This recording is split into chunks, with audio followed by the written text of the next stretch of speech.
Ahmedabad municipal કોર્પોરેશનની standing કમિટીની બેઠકમાં કેટલાક મહત્વના નિર્ણયો લેવામાં આવ્યા હતા, જે અંતર્ગત આગામી દિવસોમાં ટેન્ડરિંગ પ્રક્રિયા પૂરી કરી રિપેરિંગ કામ શરૂ કરવામાં આવશે.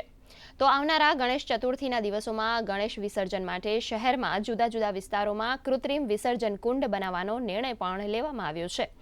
આ ઉપરાંત સાબરમતી નદીમાં છોડાતા કેમિકલયુક્ત પાણી માટે પણ જીપીસીબી સાથે મળી કડક કાર્યવાહી કરવાનો નિર્ણય લેવામાં આવ્યો છે.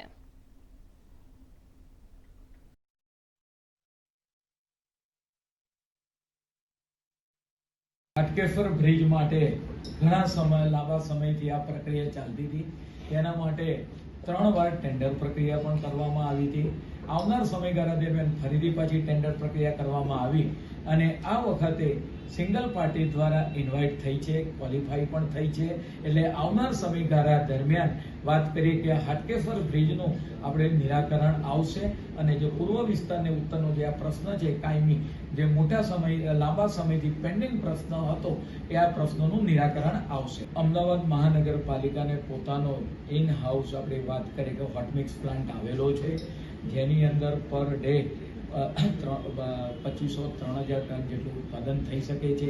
જે જગ્યાએ રોડ તૂટ્યા છે તેનું રીસર્ફેસિંગ કામ આ સનલાઇટ થતાં જ આવનાર દિવસમાં 2 કે 3 દિવસમાં ચાલુ થશે. તદુપરાંત ઉપરાંત 400 થી 500 કરોડના ટેન્ડરના નવા રોડના વર્ક ઓર્ડર પણ અપાઈ ગયા છે. છેલ્લા 2 વર્ષ દરમિયાન જે પણ રોડ હતા તેની આપણે વાત કરીએ કે ચકાસણી કરતા ત્યાં આગળ કોઈ પણ જાતની કમ્પ્લેન આવી નથી.